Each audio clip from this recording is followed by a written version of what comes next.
the heart of winter, the city lay cloaked in silence, its streets glistening with the remnants of an unforgiving snowstorm. Amidst the icy stillness, life pulsed quietly in the shadows, lives unseen, unheard, yet struggling to endure. Beneath the grand facades of skyscrapers and bustling urbanity was another reality, a cold, unyielding world of survival for those forgotten by society. This is where we meet Anna, a woman who had once known warmth, stability, and dreams, now reduced to a desperate fight for her and her daughter's survival. On a night when the biting wind sliced through the city like a knife, Anna sat huddled with Sophie in their old, broken-down car, their breaths misting in the dim interior. But even in the harshest of nights, hope flickers. Sometimes it's a whisper. Other times it roars like a flame, demanding to be noticed. And sometimes it comes in the form of strangers whose lives collide in the most unexpected of ways. This is their story, of resilience, of loss and redemption, and of how the smallest spark can light the darkest path. The wind howled like a restless ghost, battering the car that had become Anna's last refuge. Inside, she wrapped Sophie tighter in the only blanket they had left. The girl stirred, her face pale, and her little hands clutching a dog-eared sketchbook. The pages were filled with scribbles of a red-roofed house surrounded by flowers. Sophie's dream home. Anna swallowed hard, blinking back tears as she adjusted her scarf against the creeping cold. Every decision, every sacrifice had led to this moment, sitting in a dilapidated parking lot in the heart of Chicago, hoping no one would notice them. The car barely ran anymore, and tonight it felt as if the bitter cold would swallow them whole. "Mommy?" Sophie's voice was a whisper, thin as paper. "Will we ever have a house again, like the one I drew?" Anna's heart cracked under the weight of her daughter's hope. "Yes, baby," she murmured, brushing a strand of hair from Sophie's face.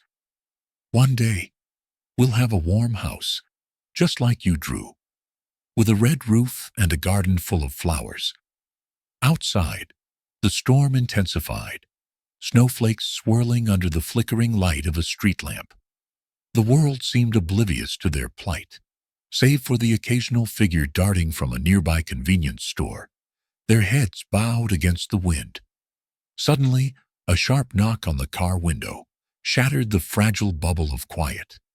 Anna froze, her breath catching. Through the fogged glass, she saw the silhouette of a uniformed man. Her stomach dropped. "Ma'am," the police officer said, his voice muffled by the window. "You can't stay here. This is private property. If you don't move, I'll have to call a tow truck." Panic surged through Anna as she cracked the window slightly. "Please, sir," she said, her voice trembling.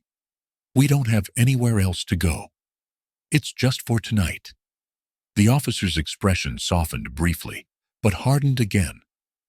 "I'm sorry, but rules are rules. You've got 15 minutes.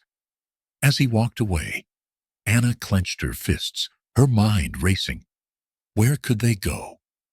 Every shelter she knew of was full, and her few remaining friends had stopped answering her calls months ago. She turned to Sophie, whose wide eyes were filled with silent understanding. "It's okay, sweetheart," Anna said, forcing a smile. "We'll figure something out. We always do." But as she started the car, the engine sputtered and died, refusing to come back to life, no matter how many times she turned the key. Anna gripped the steering wheel tightly, fighting the rising tide of despair. Sophie reached out and placed her small hand on Anna's. "We'll be okay, Mommy. I believe you." And in that moment, Anna realized that giving up wasn't an option. For Sophie, she had to keep going, no matter how impossible the odds seemed. Little did they know, this night would mark the beginning of a journey that would change their lives forever. The sharp morning sun pierced through the frost-covered windshield of Anna's car, waking her from a restless sleep. The parking lot was beginning to stir with the sounds of the city, cars honking, footsteps crunching over ice, and snippets of hurried conversations as people rushed about their lives. Beside her, Sophie was still asleep, clutching her sketchbook close to her chest. Anna reached over, brushing a stray lock of hair from her daughter's forehead.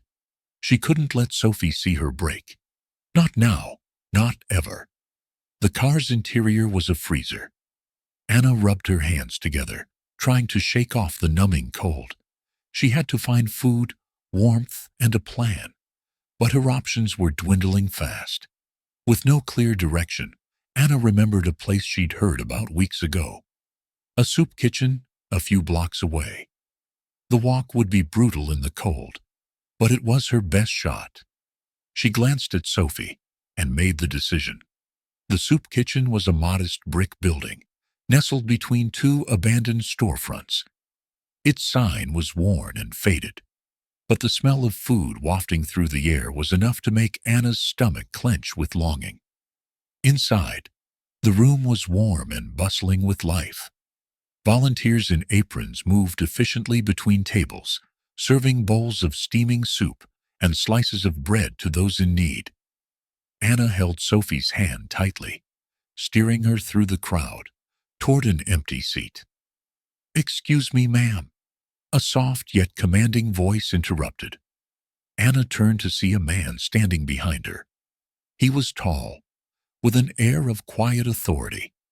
His tailored coat and polished shoes made him stand out starkly against the room's worn-down patrons.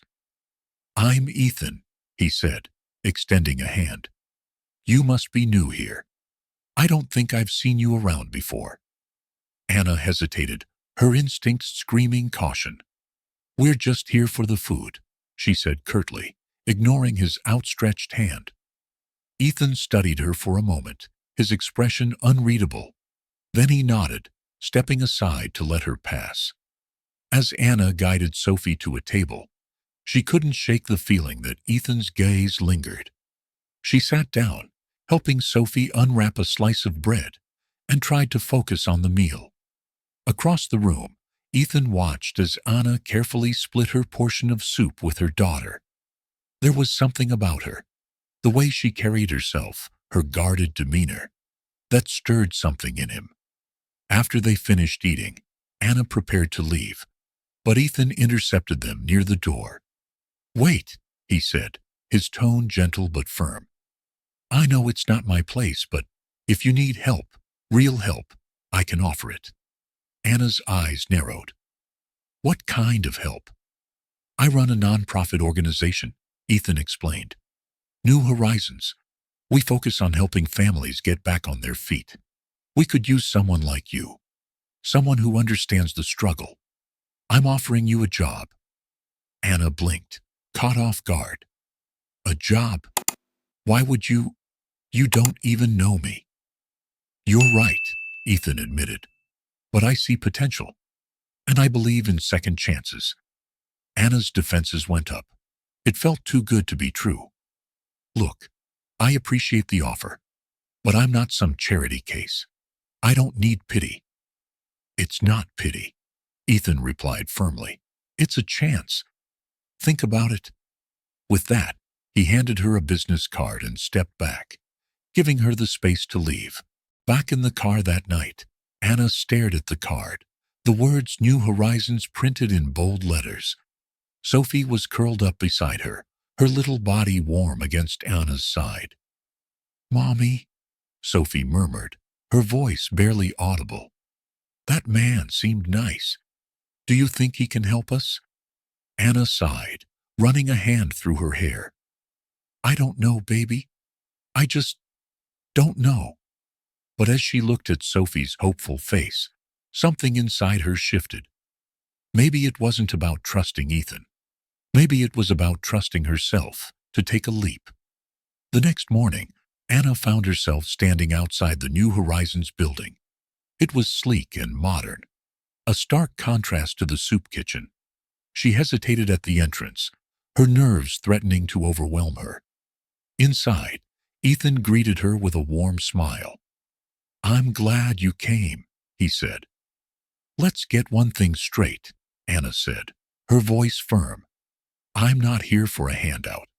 If I take this job, it's because I want to earn it." Ethan nodded, his expression serious. "That's exactly what I was hoping to hear." Anna's first day was overwhelming. The office was a whirlwind of activity, with phones ringing constantly and employees rushing to meet deadlines. Ethan introduced her to the team, though she couldn't help but notice the wary glances from a woman named Karen. Karen was polished and professional, with a sharpness in her tone that set Anna on edge.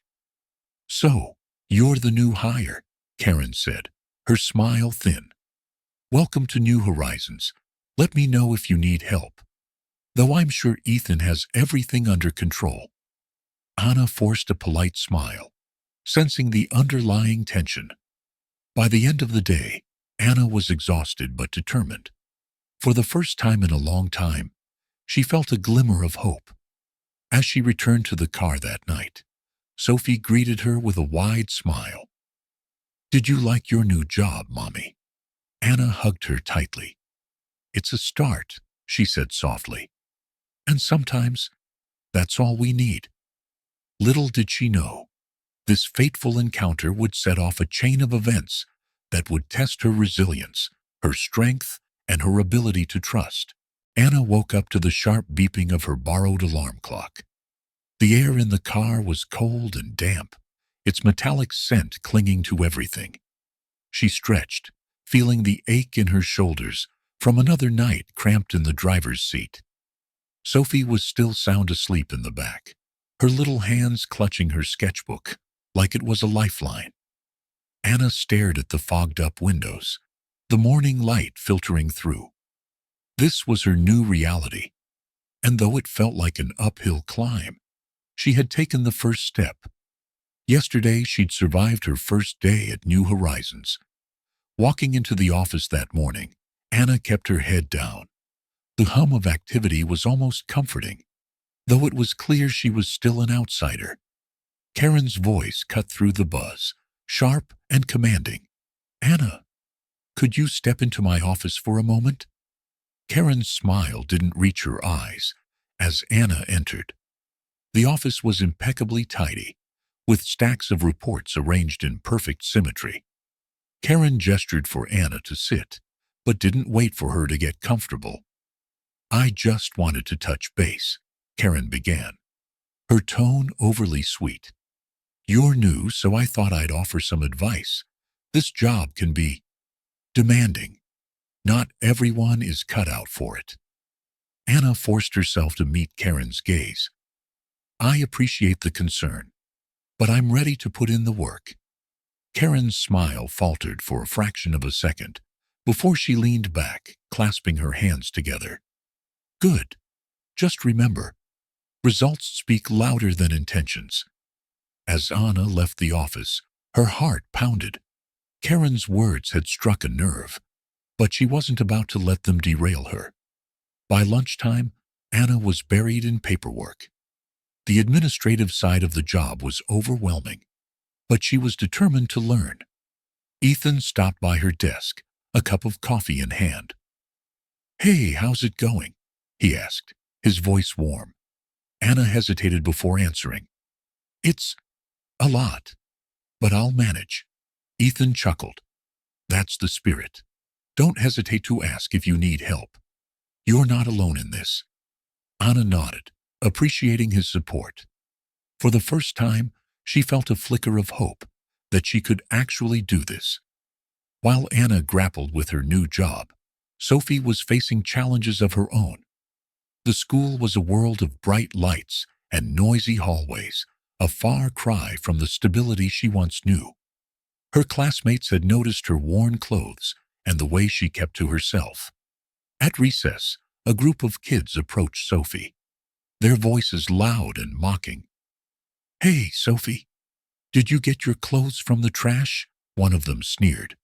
Sophie clenched her sketchbook tighter, her face flushing with embarrassment. "Leave me alone," she mumbled, turning away. But the taunts continued, cutting deeper with each word. That evening, back in the car, Sophie was unusually quiet. Anna noticed immediately, her mother's instincts kicking in. "What's wrong, baby?" she asked gently. Sophie hesitated before holding up her sketchbook. The once bright pages were smudged and torn. "Some kids. They took it," she whispered, tears brimming in her eyes. Anna's chest tightened with anger and heartbreak.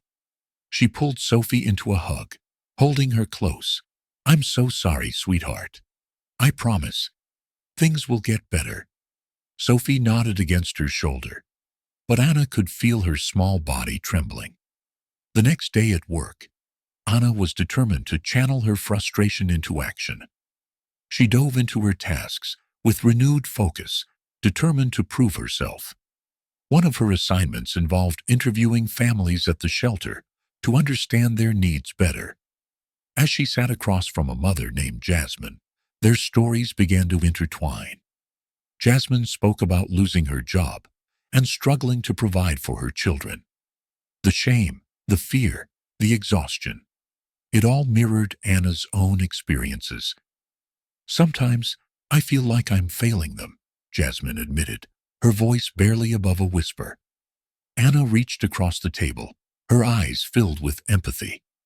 "You're not failing. You're fighting. And that's what matters." In that moment, Anna realized the power of connection. She wasn't just here to work. She was here to make a difference. However, Karen was still watching, waiting for Anna to falter. When Anna proposed a new initiative to improve the shelter's outreach programs, Karen was quick to criticize. "Ambitious, but impractical," Karen said during a team meeting. "We don't have the resources for something like this."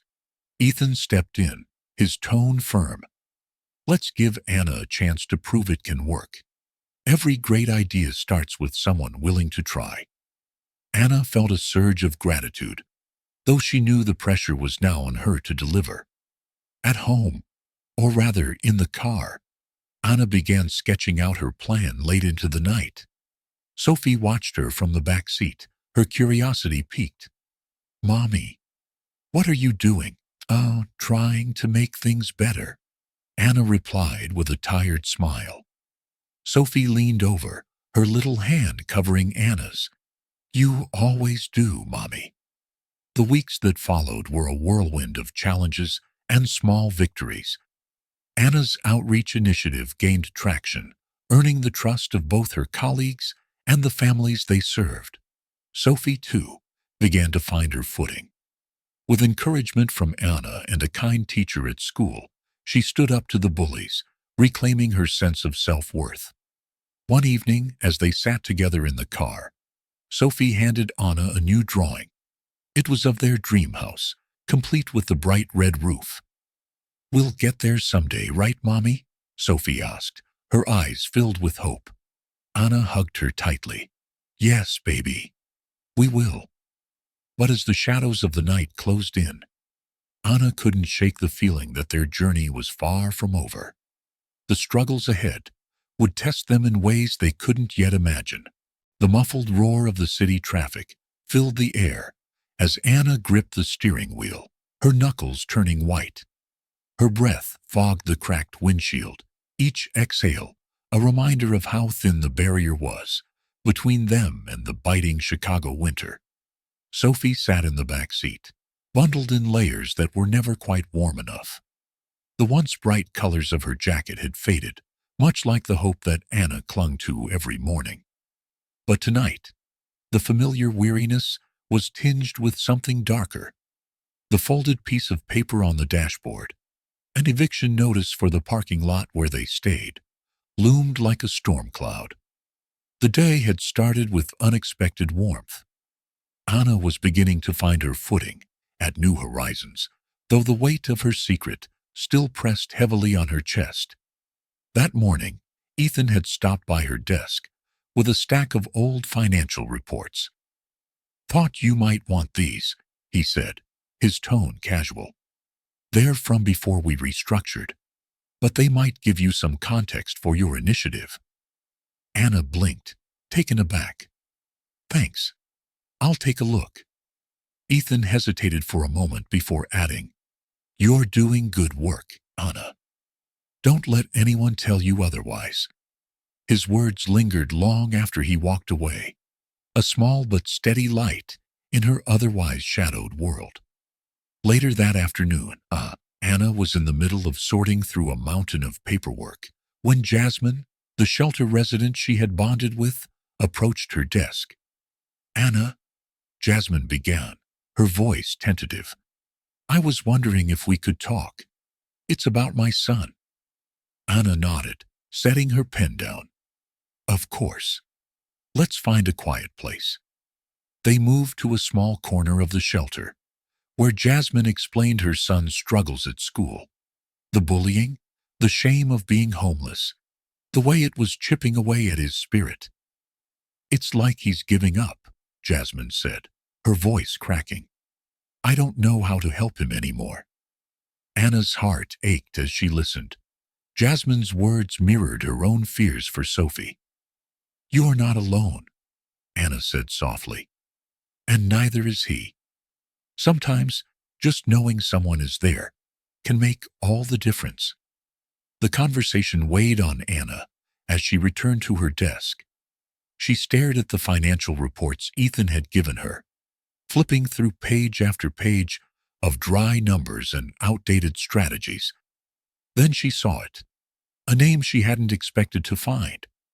Karen had been involved in several questionable transactions during her tenure, redirecting funds meant for the shelter to accounts linked to personal expenses. Anna's stomach churned. Confronting Karen was a risk, but letting this go would be worse. That evening, Anna made her way to the rooftop of the New Horizons building, seeking a moment of quiet before she tackled the next storm. The Chicago skyline stretched out before her, a mixture of harsh angles and soft lights. Her mind drifted to her past. She had been a successful accountant once, her days filled with meetings and spreadsheets, her nights with bedtime stories and laughter. She had owned a modest house with a red roof, the very one Sophie now sketched so tirelessly. But it had all unraveled so quickly. Predatory loans, mounting debt, and the loss of her job had pushed her to the edge. The memories were like shards of glass, cutting through her resolve. The next morning, armed with the evidence she had found, Anna stepped into Karen's office. "I need to talk to you," Anna said, her voice steady despite the nervous energy thrumming through her veins. Karen looked up, her expression icy. "About what?" Anna placed the reports on Karen's desk. "These discrepancies, they don't add up." Karen's face hardened as she scanned the papers. "I don't know what you think you found, but I suggest you tread carefully, Anna." "I'm not accusing you," Anna said, though the tension in the room said otherwise. "I just think we owe it to the families here to make sure everything is above board." Karen's lips pressed into a thin line. "You're overstepping, and it's going to cost you." That evening, Anna found herself back in the car with Sophie, her mind racing. She knew she had made an enemy of Karen, but she couldn't bring herself to regret it. Sophie climbed into the front seat, her small hand clutching Anna's. "Mommy, are you okay?" Anna forced a smile. "I'm fine, sweetheart. Just a long day." Sophie tilted her head, her eyes filled with a wisdom beyond her years. "We'll get through it. Together." Anna hugged her tightly, drawing strength from Sophie's unwavering faith. The following day, Ethan called a staff meeting. To Anna's surprise, he addressed the issue head-on. "We've uncovered some irregularities in our financial records," Ethan began, his gaze sweeping across the room. "I want to thank Anna for bringing this to our attention. Transparency is critical to the work we do here." Karen shifted uncomfortably in her seat, but said nothing. After the meeting, Ethan pulled Anna aside. "You did the right thing," he said, "and I'll make sure you're not alone in this." For the first time in weeks, Anna felt a glimmer of hope that things might actually get better. That night, as Anna and Sophie settled into their makeshift home, Sophie handed Anna a new drawing. "It's us," Sophie said proudly. "In our house with the red roof." Anna stared at the sketch, tears welling in her eyes. "It's beautiful, baby. Just like you." Sophie beamed, her smile lighting up the cold, dark car. And for a moment, the shadows of their past didn't seem so overwhelming. The brisk morning air carried a sense of unease as Anna stepped into the New Horizons office. Despite the past few days of tension, she was determined to focus on the task ahead. The shelter buzzed with activity, families preparing for another day, their struggles etched in every movement. Yet amidst the chaos, Anna felt a sense of purpose. She had a mission: to prove her worth and secure a better future not just for Sophie, but for everyone here. Karen's retaliation was swift and insidious. Rumors began to spread among the staff, whisperings that Anna was unqualified, that she had only been hired out of pity. Anna could feel the weight of those stares, the doubt and mistrust, growing like a shadow over her every move.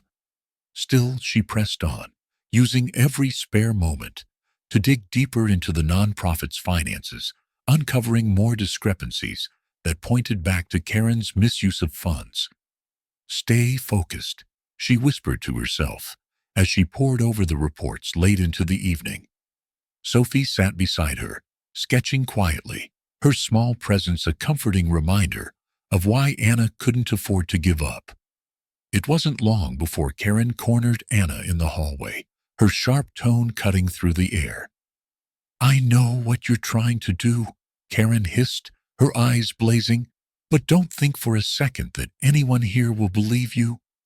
Anna met her gaze, the fear in her chest giving way to resolve. "This isn't about me, Karen. It's about the people we're supposed to be helping, and I won't let you take that away from them." Karen's smirk faltered, but she quickly regained her composure. "You'll regret this," she said, before stalking off, leaving Anna with a mix of anxiety and determination. Ethan's support became a lifeline. When Anna brought her findings to him, he didn't hesitate. "We'll handle this together," he assured her, his calm demeanor a stark contrast to the turmoil she felt. With Ethan's backing, a thorough investigation was launched. The evidence Anna had gathered was damning: misappropriated funds, falsified records, and personal expenses disguised as shelter costs. Karen's facade began to crumble under the scrutiny, and as the truth came to light, the board of directors had no choice but to act. Karen was removed from her position, her departure marked by a tense silence that seemed to reverberate through the entire organization. For Anna, it was a bittersweet victory.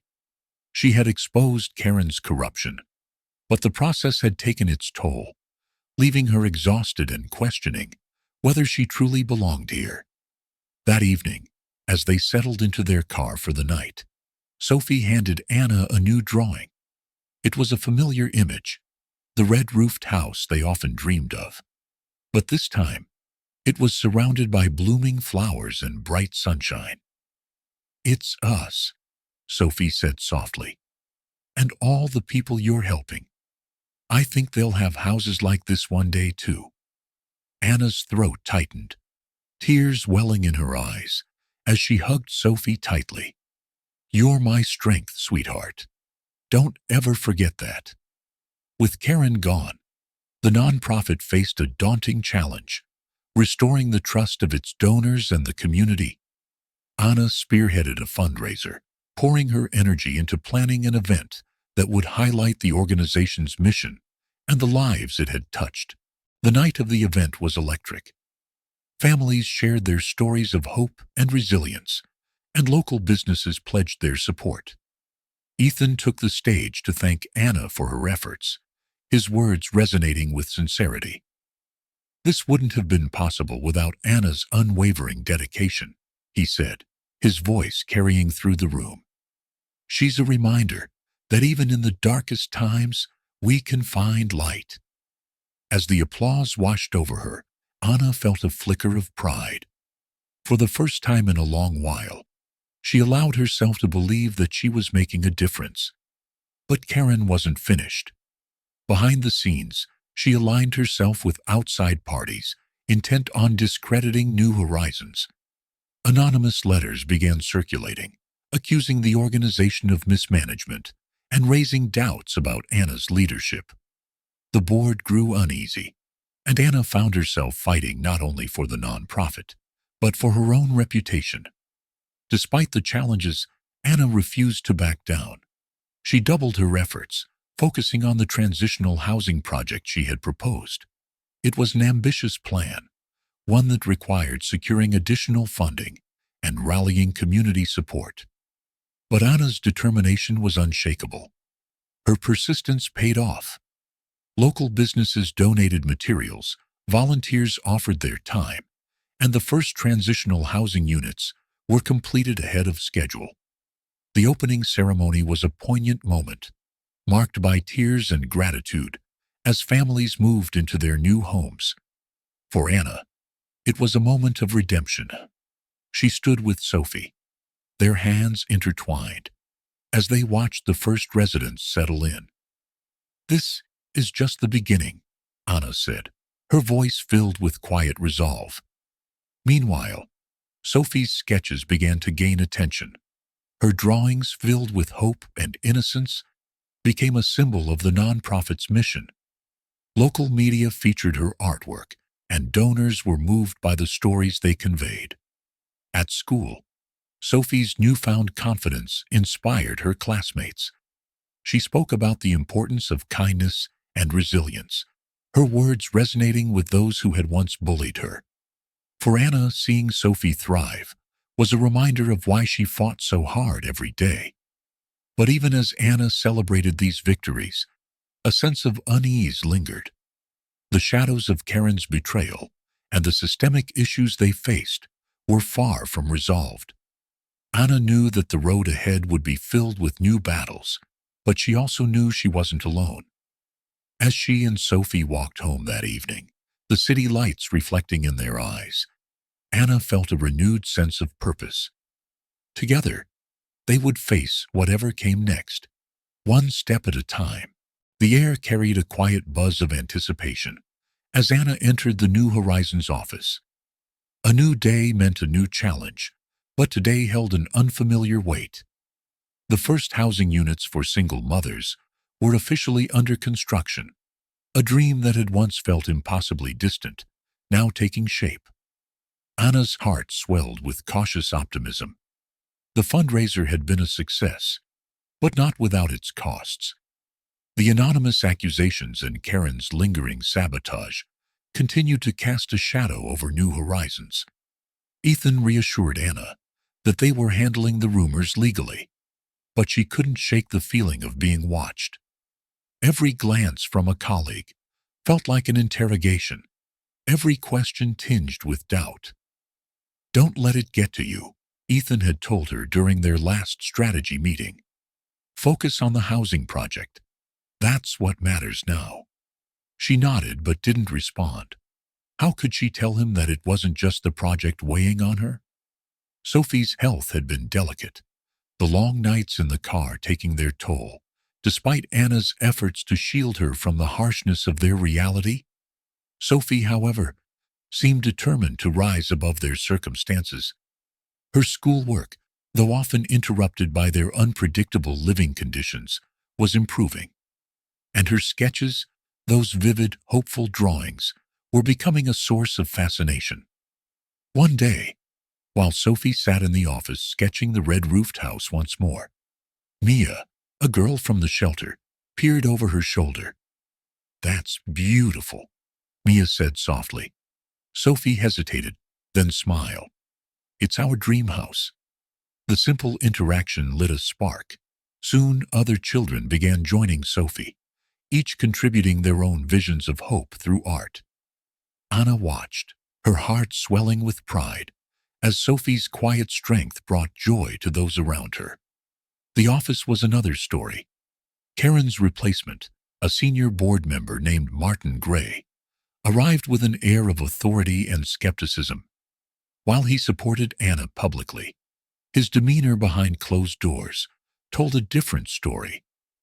"I hope you're ready for what's ahead," Martin said during their first meeting. His tone was calm, almost pleasant, but the undercurrent of doubt was unmistakable. "This project is ambitious. Some might even say unrealistic." Anna straightened her shoulders. "Ambitious doesn't mean impossible. The community needs this, and we're going to deliver." Martin nodded but didn't respond, leaving her with a sinking feeling. As the days turned into weeks, Anna found herself leaning more on Ethan. His unwavering support was a lifeline in the storm, though she struggled to fully trust him. His wealth and privilege made her question his ability to truly understand her world. One evening, as they reviewed plans for the housing project, Ethan leaned back in his chair, a rare moment of vulnerability crossing his face. "You know," he began, "when I started this nonprofit, I thought it would fix everything. That throwing money at the problem would be enough. But it's not.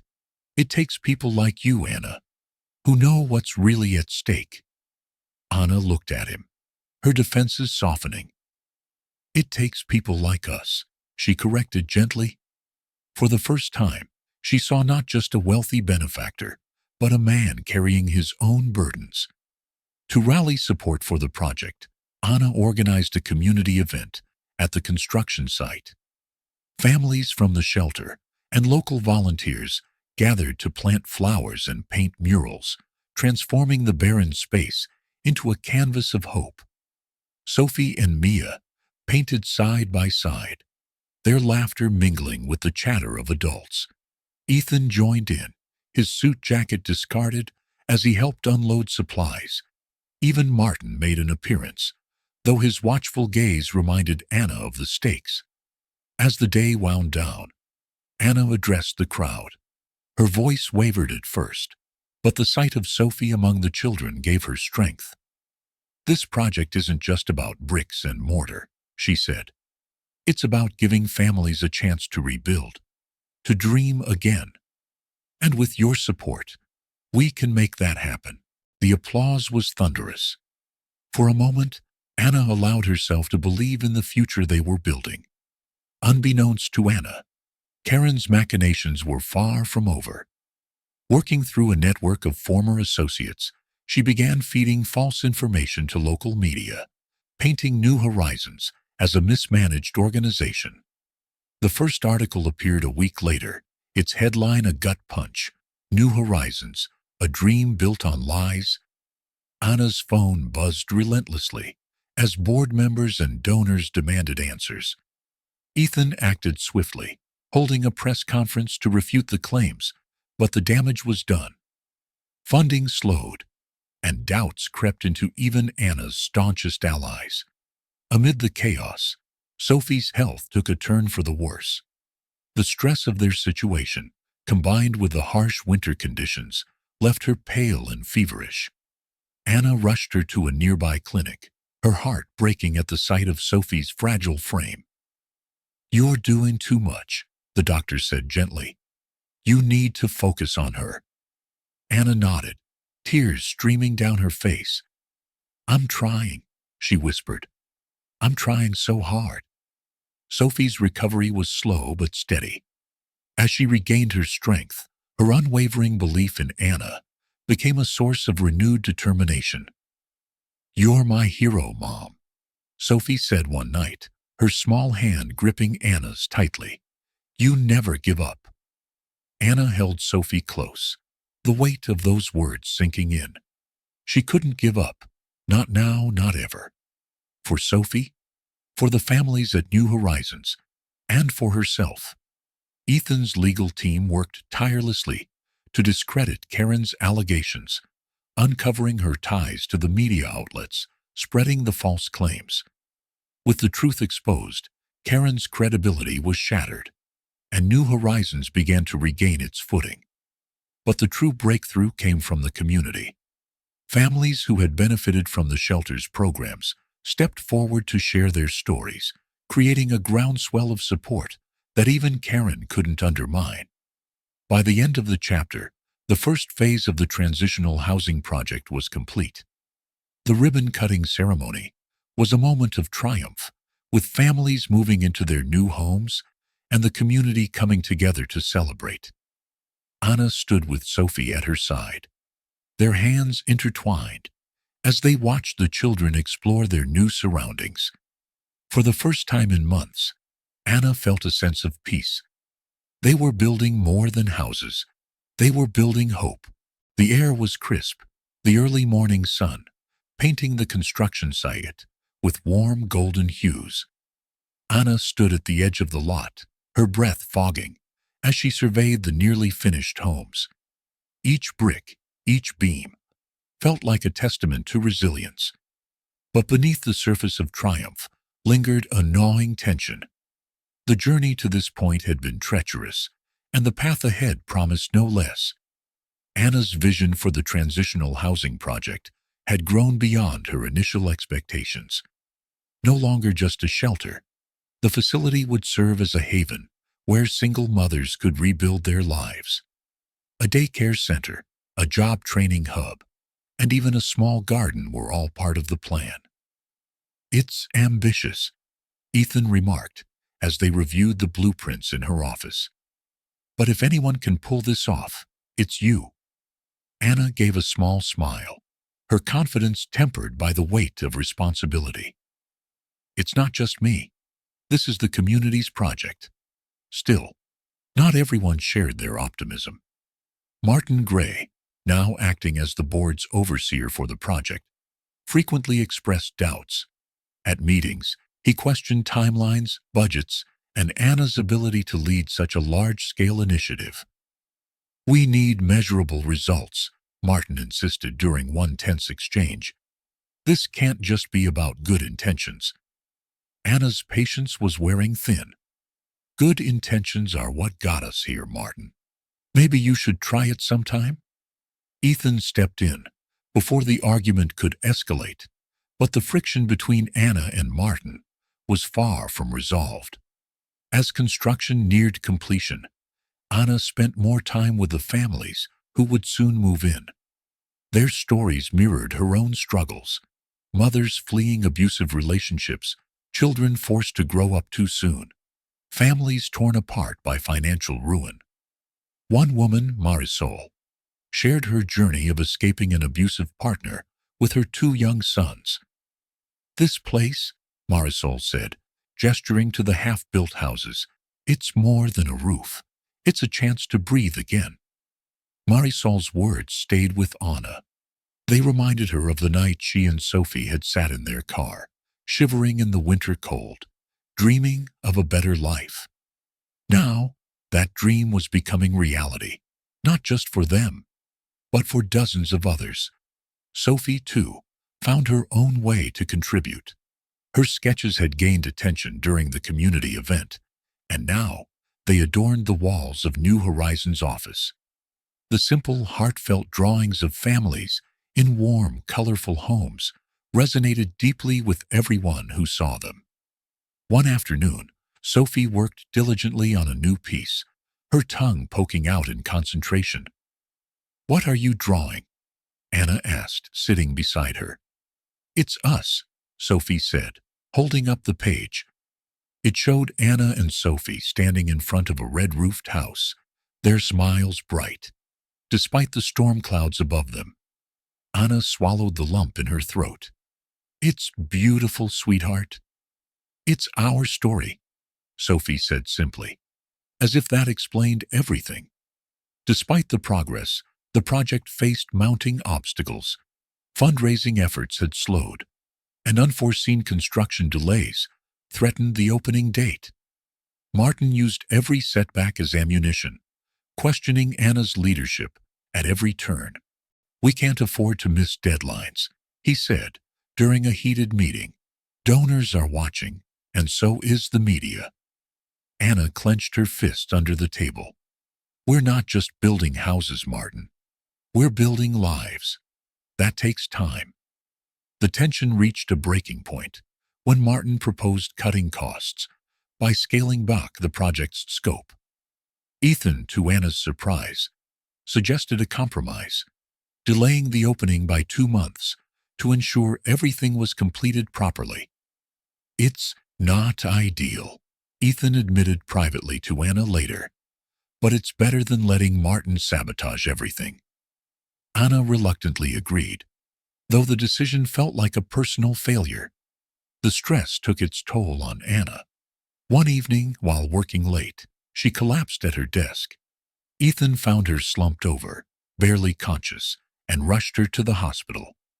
"You're running yourself into the ground," the doctor scolded after diagnosing her with exhaustion and dehydration.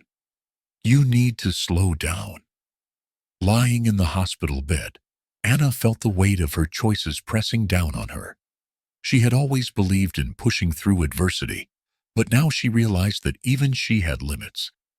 When Sophie visited the next day, clutching a hand-drawn card that read, "Get well soon, Mommy," Anna made a silent promise to take better care of herself, for Sophie's sake, if not her own. After months of setbacks and struggles, the day of the ribbon-cutting ceremony finally arrived. Families, volunteers, and donors gathered under a bright blue sky, their faces alight with hope and anticipation. Anna stood at the podium, her hands trembling slightly as she gripped the microphone. Sophie sat in the front row, beaming up at her with pride.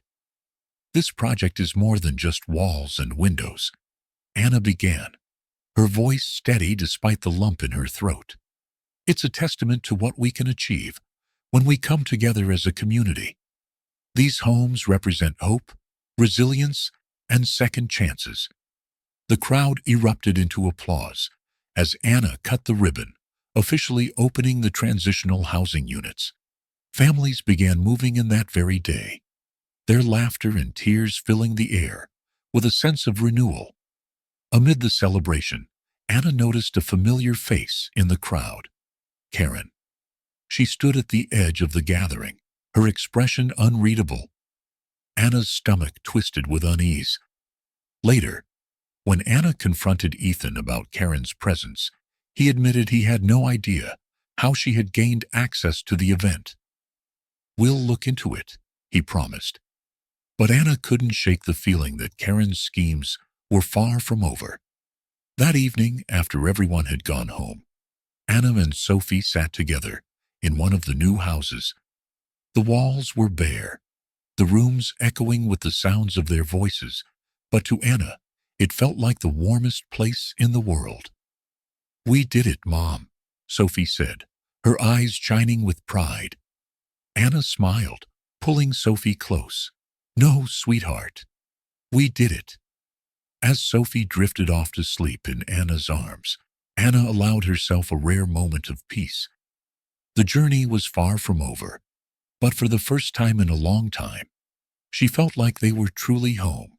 The glow of success from the ribbon-cutting ceremony had barely faded when the cracks in Anna's carefully constructed world began to deepen. The challenges were no longer just about building houses. They were about holding together the very fabric of her vision. The first sign of trouble came in the form of an anonymous email sent to the board of New Horizons.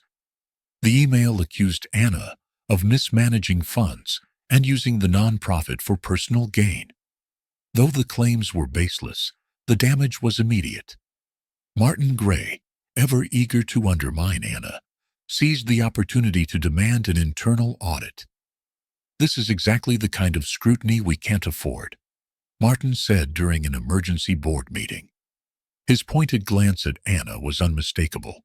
Ethan defended her, insisting the accusations were groundless. "Anna's integrity speaks for itself," he argued.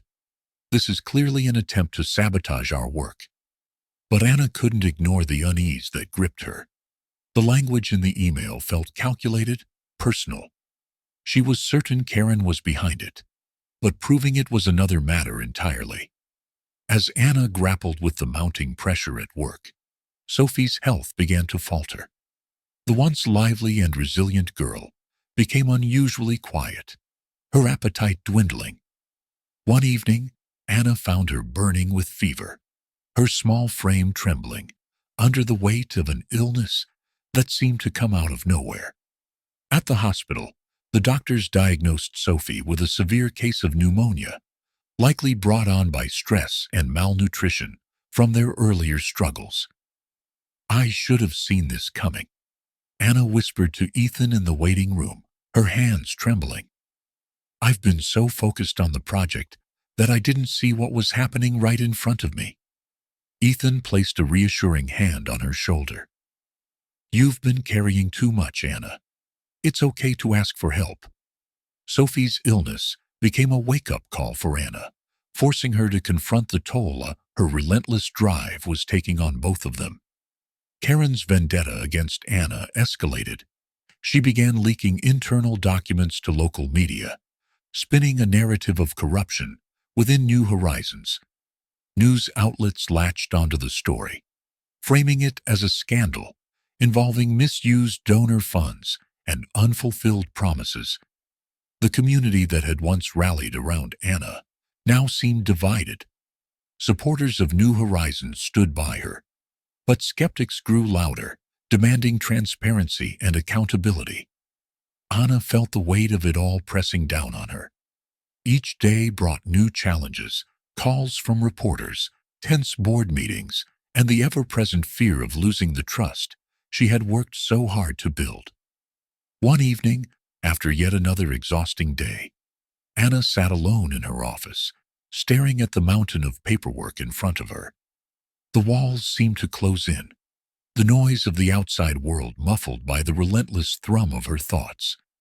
For the first time since embarking on this journey, she considered walking away.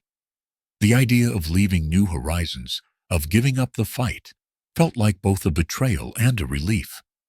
Her thoughts were interrupted by a soft knock at the door. Sophie stood there, pale but smiling, holding a new drawing. "This is for you, Mom," she said, handing Anna the picture. It showed Anna standing tall in front of the red-roofed house, surrounded by a crowd of smiling faces. Anna's eyes filled with tears. "You really believe in me, don't you?" Sophie nodded. "We don't quit, remember." The simple words rekindled something in Anna, a determination she thought she'd lost. The next day, Ethan's legal team presented evidence linking Karen to the leaked documents and the anonymous email. Armed with this information, Anna and Ethan confronted the board, demanding decisive action. Karen's attempts to deny the allegations crumbled under the weight of the evidence. Her dismissal from the board was swift and public, marking a significant victory for Anna. But the damage Karen had inflicted on New Horizons' reputation would take time to repair. With Karen gone, Anna turned her focus back to the heart of the project, the people it was meant to serve. She organized a community event to address the concerns that had arisen during the scandal. Standing in front of a crowd of residents, donors, and volunteers, Anna spoke from the heart. "I know trust is earned, not given," she began. "And I know we've faced challenges that have shaken that trust. But this project isn't about me. It's about all of us, about the lives we can change together." The crowd erupted into applause, and for the first time in weeks, Anna felt a sense of hope. As Sophie recovered, her strength and resilience inspired Anna to push forward. She proposed a new initiative, a scholarship fund for children living in transitional housing, funded by the proceeds from community art events. Sophie's drawings would serve as the centerpiece, turning her creativity into a source of hope for others. The initiative was met with overwhelming support, and for the first time in months, the narrative around New Horizons began to shift. The media coverage turned positive, highlighting the resilience of the nonprofit and the families it served. Just as things seemed to be settling, Anna received an envelope in the mail with no return address. Inside was a single photograph, her and Sophie standing in front of their car during their days of homelessness, with the words, "You haven't seen the last of me," scrawled across the back. Anna's hands trembled as she stared at the photo. The shadow of her past and the enemies she had made was far from gone. The winds of change swept through new horizons as Anna began to rebuild what had been nearly shattered. The victories she had achieved were monumental, but the scars from the battles fought remained etched in her heart. There was no time to dwell on the past. The future demanded her full attention. With Karen's removal from the board and the scholarship fund gaining traction, the pressure to deliver on the promises of New Horizons grew exponentially. The transitional housing project that had been Anna's dream was now under construction, but every step forward seemed to unveil new challenges. Anna found herself juggling site inspections, donor meetings, and the day-to-day operations of the shelter. The weight of it all pressed heavily on her, but she knew the stakes were too high to falter. Ethan often reminded her to delegate, but Anna struggled to let go. "This is my vision," she told him one evening over coffee. "If I don't see it through, who will?" "You're not alone in this," Ethan replied gently. "You've built a team for a reason. Trust them." As the scholarship initiative grew, Sophie became the heart of its story. Her artwork, featuring vibrant depictions of hope and resilience, resonated deeply with the community. Local newspapers ran features on her, and donations began to pour in from unexpected sources. At school, Sophie's newfound confidence began to shine. She stood up to the bullies who had once taunted her, her quiet strength silencing them in ways that words never could. One evening, as Anna tucked Sophie into bed, she noticed a new drawing pinned to the wall. It depicted their red-roofed house, surrounded by blossoming trees, with the words, "Our home, our future," scrawled at the bottom. "You really believe this is going to happen, don't you?" Anna asked, her voice trembling with emotion. Sophie nodded. "Because you don't quit, Mom. Neither do I." The construction of the transitional housing units hit a major roadblock when one of the primary contractors withdrew, citing financial instability. The delay threatened to derail the project's timeline, and Anna found herself scrambling to find a replacement. Ethan stepped in, leveraging his connections to secure a new contractor. But the incident highlighted the fragility of their efforts and the thin line they walked between success and failure. To compound matters, Anna began receiving anonymous threats, likely from those still loyal to Karen, or others invested in seeing her fail.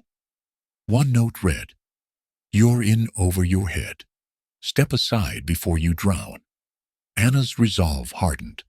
She had faced worse and come through stronger. These threats would not deter her. During a community meeting to address concerns about the delayed housing project, Anna met Grace Liu, a passionate urban planner who had been following New Horizons' work closely. Grace offered her expertise to help streamline the project, bringing fresh energy and perspective to the team. Grace quickly became an integral part of the effort, introducing innovative designs that maximize space and resources. Her dynamic presence also helped bridge gaps with skeptical donors who began to see the potential for long-term impact. "I believe in what you're doing, Anna," Grace said during one late-night brainstorming session. "This isn't just about housing. It's about dignity and hope." Against all odds, the first set of transitional housing units was completed ahead of the revised schedule. The ribbon-cutting ceremony was a deeply emotional event, attended by families who had been waiting for a place to call home. As Anna handed the keys to the first resident, a single mother named Marisol, tears streamed down both their faces. "This is more than a house," Marisol said. "This is a new beginning." Sophie stood proudly beside Anna, her sketchbook clutched in her hands. Reporters captured the moment as Sophie presented Marisol with a framed drawing of the red-roofed house, symbolizing the shared hope that had brought them all together. The success of the housing project began to ripple through the community. Families who had once felt invisible now had a sense of stability and belonging. Local businesses stepped up to offer jobs to residents, and schools worked to integrate the children into their programs seamlessly. The media coverage turned overwhelmingly positive, painting New Horizons as a model for addressing homelessness in urban areas. Anna was invited to speak at several conferences, where she shared the story of New Horizons and the importance of treating homelessness as a systemic issue rather than an individual failure.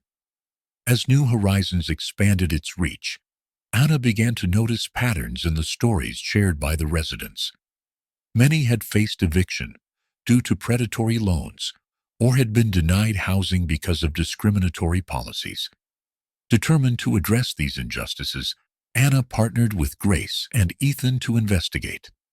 What they uncovered was a web of corruption involving real estate developers, local officials, and financial institutions profiting from the displacement of vulnerable populations. The revelations were staggering, and Anna knew exposing them would be dangerous, but she also knew it was the right thing to do. Sophie's artwork continued to inspire. One of her drawings depicting a family holding hands in front of a red-roofed house was turned into a mural on the side of one of the new housing units. The image became a symbol of hope for the community and a rallying cry for supporters of New Horizons. At a school assembly, Sophie gave a heartfelt speech about the importance of kindness and resilience. Her words, simple yet powerful, moved the audience to tears. "She's a reflection of you," Ethan told Anna afterward. "Her strength, her hope. It's because of you."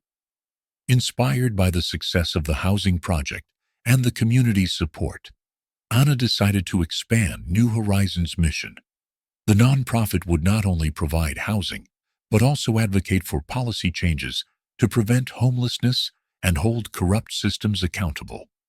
The announcement was met with widespread acclaim, but Anna knew the road ahead would be fraught with challenges. Still, she felt more prepared than ever to face them.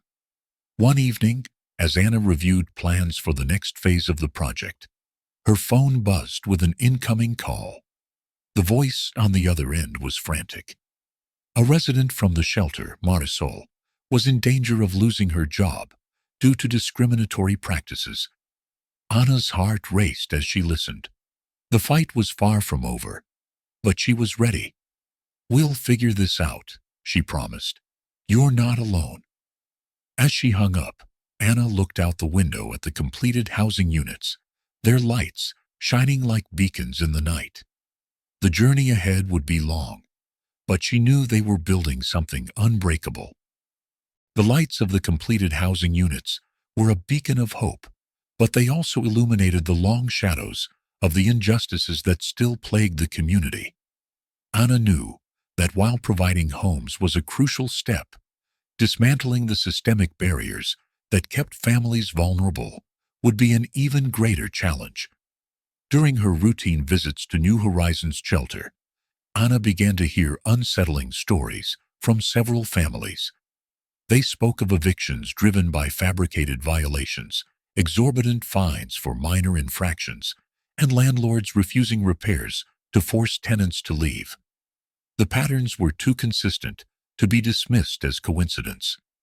One afternoon, Anna sat with Marisol, the first resident of the transitional housing units. Marisol revealed a chilling connection.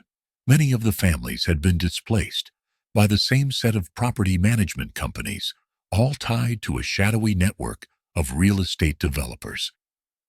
"These weren't just bad landlords," Marisol said, her voice shaking. "They wanted us out so they could jack up the rents and sell to the highest bidder." Anna shared her findings with Ethan, whose face darkened as he listened. "This isn't just about housing," he said. "This is systemic exploitation. If we go after them, we'll be fighting people with power, money, and influence." "I know," Anna replied. "But how can we stop now? We've seen the damage they've done, and we have the evidence to prove it." Ethan nodded, his resolve mirroring Anna's. Together, they decided to take the first step, assembling a task force of legal experts, community leaders, and investigative journalists to uncover the full extent of the corruption. Amid the mounting tension, Sophie remained a grounding force for Anna. One evening, as Anna worked late reviewing files, Sophie brought her a cup of tea and sat beside her with her sketchbook. "Are you saving more people?" Sophie asked, her eyes wide with curiosity. Anna hesitated, then smiled. "I hope so. But it's not just about saving them. It's about making sure no one needs saving in the first place." Sophie nodded thoughtfully and began drawing. Minutes later, she held up a sketch of a bridge connecting two cliffs with people crossing to safety. "You're building this, Mom," she said simply. Anna's throat tightened as she hugged her daughter. Sophie's unwavering belief in her was both her greatest motivation and her heaviest burden. As Anna and Ethan's task force began to uncover evidence of collusion between landlords and city officials, the backlash was swift.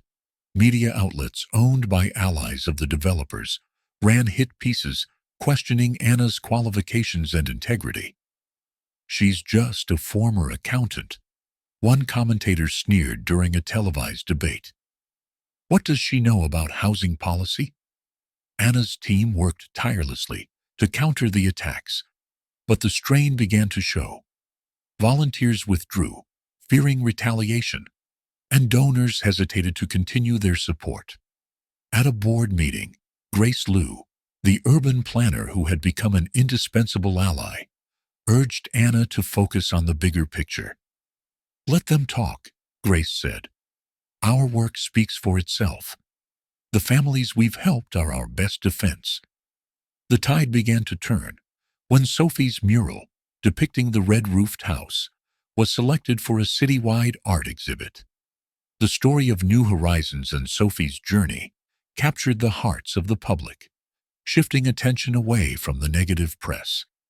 Sophie was invited to speak at the exhibit's opening, where she delivered a heartfelt message. "Everyone deserves a home. My mom says it's not just about walls and a roof. It's about feeling safe and loved." The audience erupted into applause, and Anna felt a surge of pride. Sophie's words resonated far beyond the gallery, sparking renewed interest in New Horizons' mission. With public support on their side, Anna and Ethan intensified their efforts to expose the corruption. Their investigation revealed a complex web of bribery, kickbacks, and illegal evictions, orchestrated by a powerful coalition of developers and politicians. The most damning evidence came from a whistleblower, a former property manager who provided detailed records of the scheme. Armed with this information, Anna and Ethan approached a trusted journalist, Daniel Price, to break the story. The exposé sent shockwaves through the city. Protests erupted, demanding accountability, and several officials resigned under pressure. For the first time, Anna felt the weight of her efforts begin to lift. Sophie's role as the face of New Horizons grew alongside the organization's impact. Her artwork was featured in local newspapers, and she began hosting art workshops at the shelter, inspiring other children to express themselves. One day, Anna found Sophie sketching a new piece, a bustling community center surrounded by smiling families. "What's this?" Anna asked. "It's our next project," Sophie replied matter-of-factly. "We're not done yet, right?" Anna laughed, tears welling in her eyes. "No, sweetie, we're not done." Buoyed by their successes, Anna and Ethan decided it was time to expand New Horizons' mission. They envisioned not just shelters, but a comprehensive network of services addressing the root causes of homelessness, from job training to legal advocacy. Grace proposed hosting a community summit to gather input from residents, ensuring their voices shaped the organization's future. The event was a resounding success, with families sharing stories of resilience and hope. As the summit concluded, Anna received a call from Daniel Price. His voice was grim. "Anna, I just got a tip. The people we exposed, they're not done. They're planning something, and it's aimed at you." Anna's stomach dropped. She had known the fight wouldn't be easy, but this felt different. The shadows of the past were not content to fade quietly. They were gathering for one final strike. Anna looked out at the bustling summit, where families laughed and children played. She knew the risks, but she also knew what was at stake. Taking a deep breath, she resolved to face whatever came next. The quiet of the early morning at New Horizons was punctuated by the hum of activity. Construction teams worked tirelessly on the new facilities, while Anna and her team coordinated logistics for expansion. But with growth came challenges, both personal and professional, that would test Anna's resolve. New Horizons' 2 new facilities in neighboring districts were on track to open within 6 months. The goal was ambitious: to provide transitional housing for 200 additional families. Grace Liu led the architectural designs, ensuring the facilities were both practical and welcoming. "We're not just building shelters," Grace told the team during a meeting. "We're building communities." The workload for Anna was relentless. Between managing budgets, meeting with city officials, and overseeing day-to-day operations, she found little time to rest. Ethan offered to delegate some responsibilities, but Anna refused. "This is my vision," she said. "I have to see it through." Sophie, now a tenacious 8-year-old, felt the strain of her mother's growing responsibilities. Despite her usual resilience, Sophie began acting out, forgetting homework, withdrawing from friends, and refusing to attend her art workshops. One evening, Sophie confronted Anna. "You're always working," she said, her voice trembling. "You care about those families. But what about us?" Anna knelt before her daughter, guilt etched on her face. "I'm doing this for us, Sophie. For a better future." "But I need you now," Sophie whispered, clutching her sketchbook. The words lingered in Anna's mind, a painful reminder of the cost of her dedication. She resolved to find a balance, but the demands of New Horizons continued to pull her away. One fateful night, disaster struck. A fire broke out at the original New Horizons facility. The cause was later determined to be a faulty electrical system, but in the chaos, it felt like the culmination of every threat Anna had faced. Families fled into the freezing night as flames consumed the building. Anna arrived on the scene to find Ethan coordinating emergency efforts, his face pale with worry. "No one's hurt," he assured her, "but we've lost nearly everything." Anna's heart broke as she saw Sophie huddled in a blanket with Mia, her young friend from the shelter. Despite the destruction, Sophie remained calm, comforting Mia with stories of the red-roofed house they would build together. The fire galvanized the community. Volunteers arrived in droves, offering everything from food to temporary housing for displaced families. Anna, overwhelmed by their support, realized that she had been carrying the burden alone for too long. At a community meeting, Anna stood before the crowd and spoke candidly. "This fire is a setback, but it's not the end. Together we'll rebuild, not just this building, but the trust and hope it represents." Her words were met with thunderous applause, and for the first time in weeks, Anna felt the weight of her responsibilities begin to lift. Despite the community's support, tensions between Anna and Ethan reached a breaking point. Ethan, ever pragmatic, suggested scaling back the expansion plans to focus on stabilizing the existing facilities. We can't help everyone at once, he argued during a heated discussion in Anna's office. Anna slammed her hands on the desk. If we don't expand, we're turning our backs on families who need us. I won't do that. Their argument ended in silence, both too stubborn to concede. Ethan eventually left, and Anna sat alone, questioning whether her vision was worth the cost of their friendship. Amid the turmoil, Sophie found her own way to cope. Inspired by the resilience of the families at New Horizons, she channeled her emotions into a new mural. It depicted a phoenix rising from the ashes, surrounded by children holding hands. When Anna saw the mural, tears streamed down her face. "It's beautiful, Sophie. Just like you." Sophie hugged her tightly. "We're going to be okay, Mom. We always are." Determined to honor Sophie's faith in her, Anna threw herself into rebuilding efforts. She worked with Grace and the construction teams to ensure the new facilities would be safer and more efficient. Ethan, despite their disagreement, continued to support her behind the scenes. One afternoon, Grace presented Anna with a revised design for the new facilities. "This isn't just a shelter," she said. "It's a sanctuary."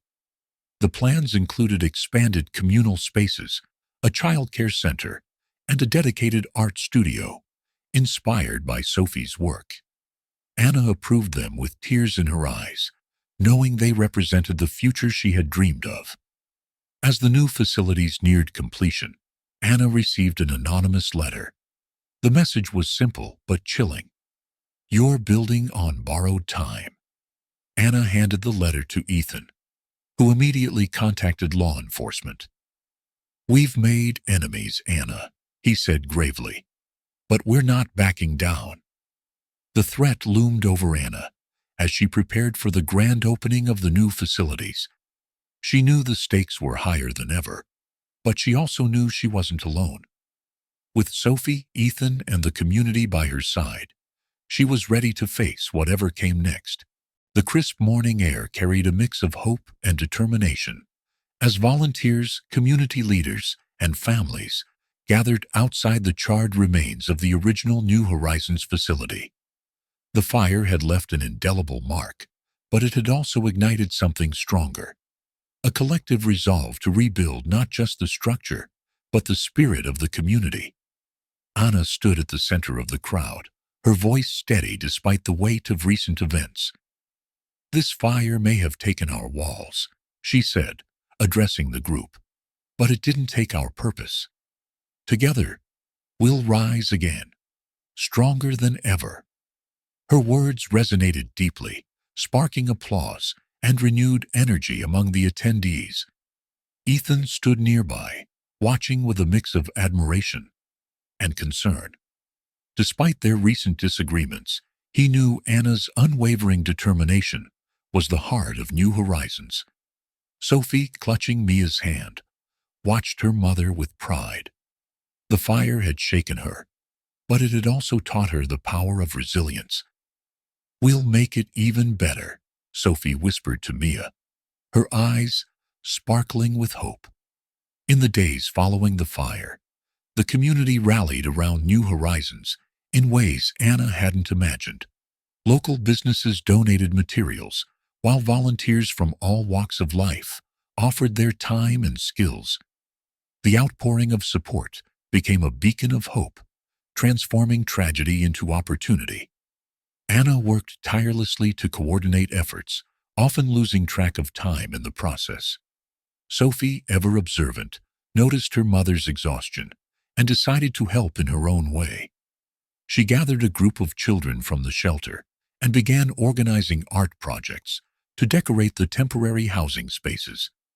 One of Sophie's pieces, a vibrant mural depicting a tree with branches reaching out to the skies, caught the attention of the local news. Reporters arrived to cover the story, highlighting Sophie's work as a symbol of the community's resilience. The media attention brought additional donations, further propelling the rebuilding efforts. Amid the chaos, Anna and Ethan found moments to reconcile. Over late-night coffee meetings at the temporary office, they reflected on their shared vision and the challenges they faced. "I wasn't fair to you," Anna admitted one evening. "I let my pride get in the way." Ethan shook his head. "You were fighting for what you believed in. That's why I trust you." Their renewed partnership brought clarity to the next steps for New Horizons. Together, they mapped out a plan, not just to rebuild, but to expand their reach, ensuring the new facilities would be more than just shelters. They would be homes. As the rebuilding efforts gained momentum, Sophie's artwork became a central theme in the project. Her mural of the phoenix, rising from the ashes, was replicated across the temporary housing units, serving as a reminder of the community's strength. At school, Sophie began sharing her story with classmates, breaking through the barriers that had once isolated her. Her newfound confidence inspired other children to embrace their own creativity, leading to a collaborative art show at the shelter. During the event, Sophie stood on stage, her voice clear and strong, as she addressed the crowd. "My mom says that even when things seem impossible, we have to keep going. This shelter gave us a chance, and now it's our turn to help others." Her words brought tears to Anna's eyes, a poignant reminder of why she had started this journey. The turning point came when New Horizons received a grant from a prominent foundation, secured in part by Sophie's public advocacy. The funding allowed them to accelerate construction on the new facilities, incorporating state-of-the-art amenities designed to empower families. At the groundbreaking ceremony, Anna and Sophie stood side by side, shovels in hand.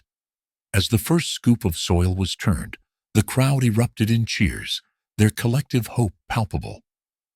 "This is more than a building," Anna said in her speech. "It's a promise that no one will be left behind."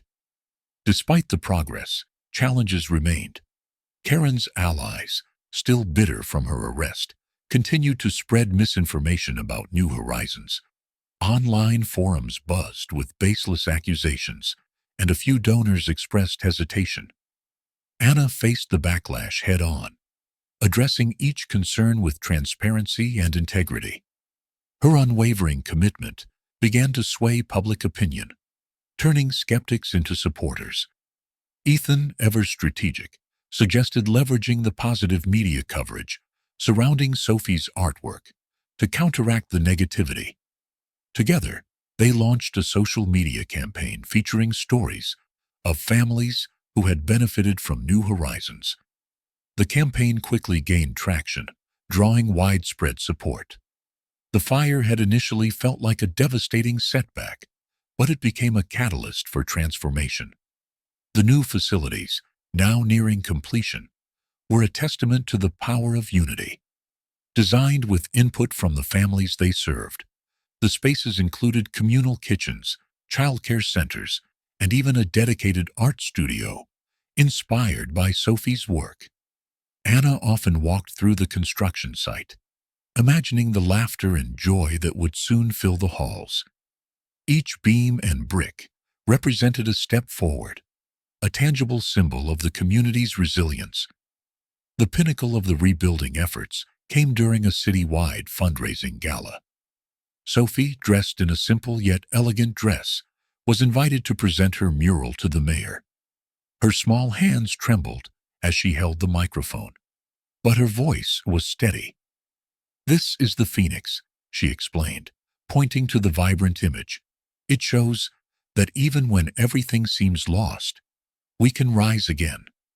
That's what New Horizons did for us, and that's what we want to do for others."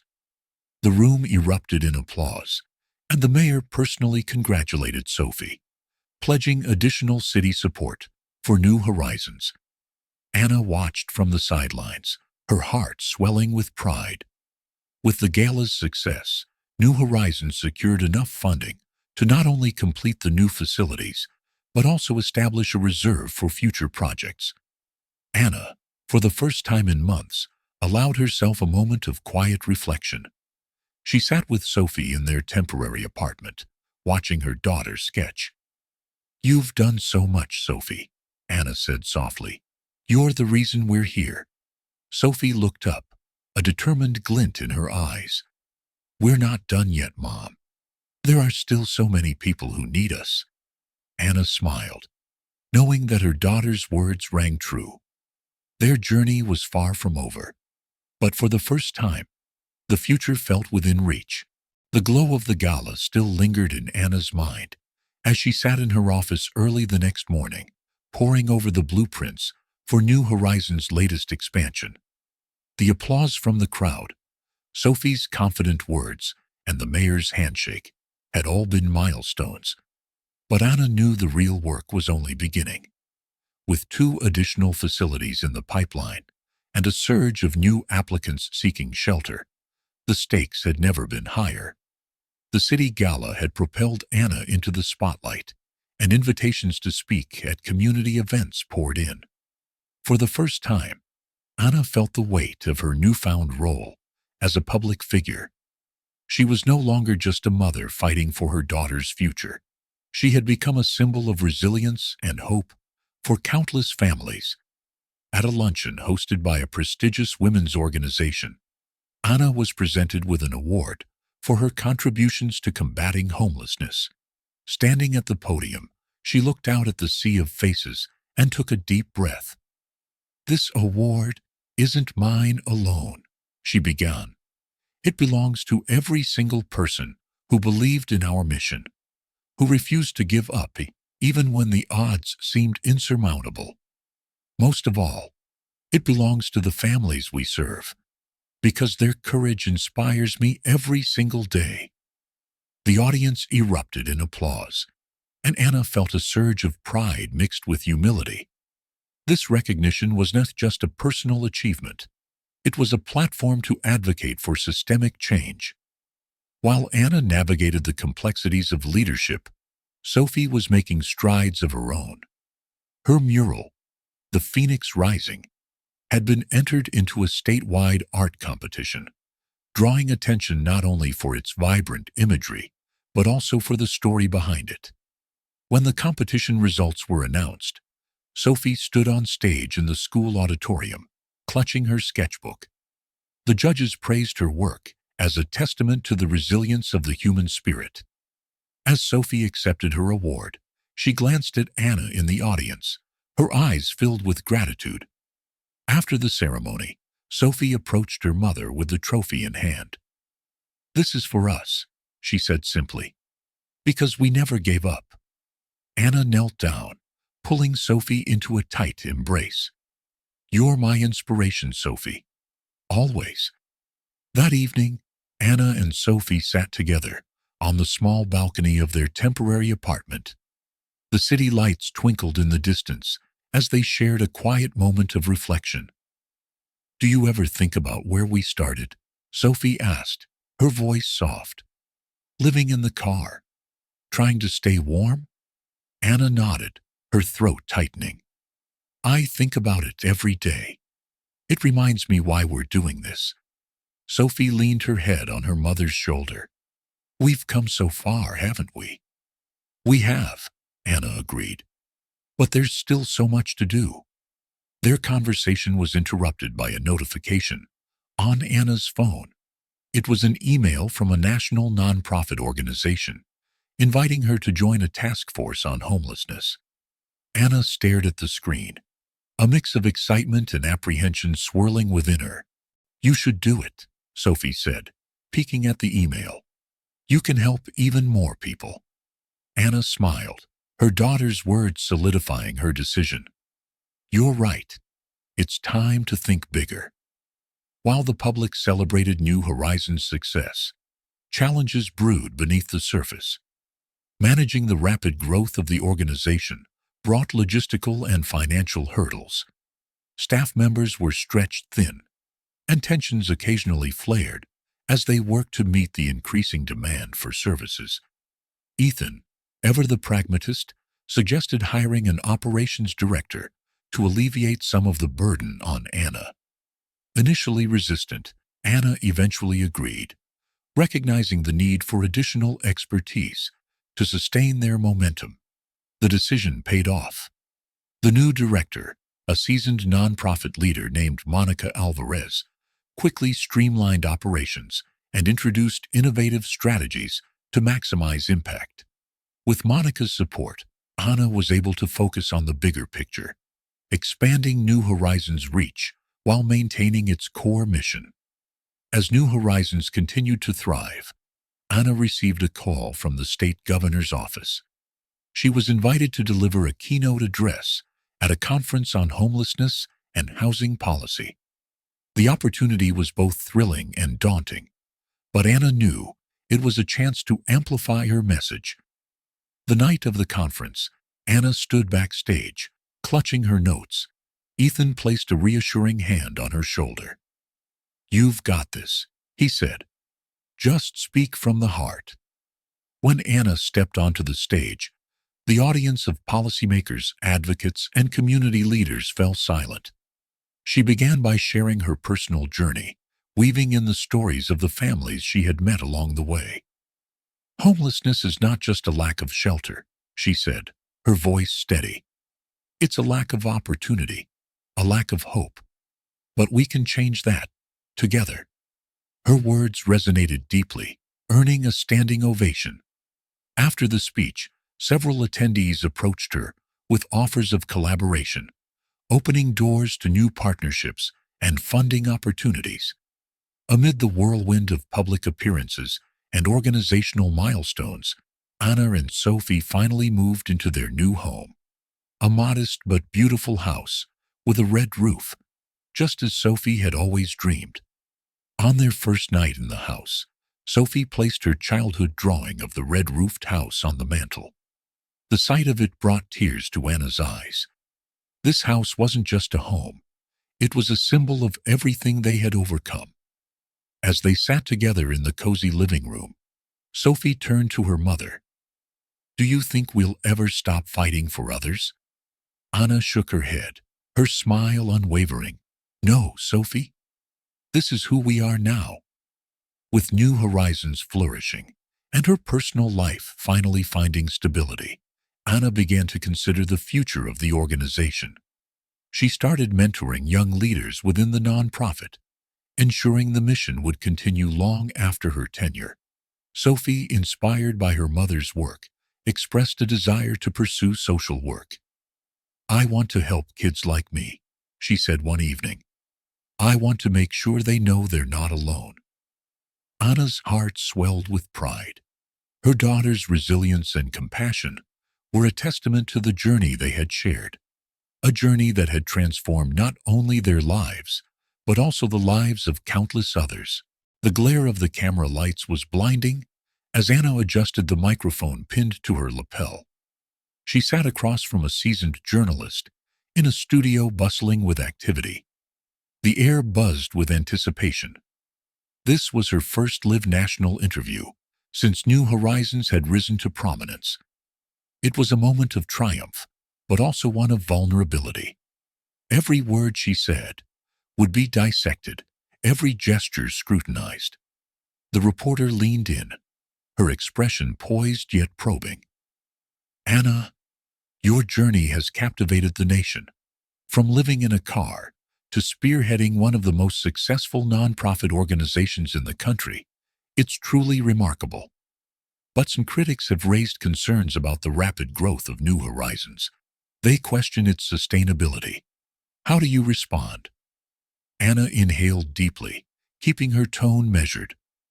Sustainability is always a challenge when addressing urgent needs, but we've built New Horizons on a foundation of transparency, collaboration, and adaptability.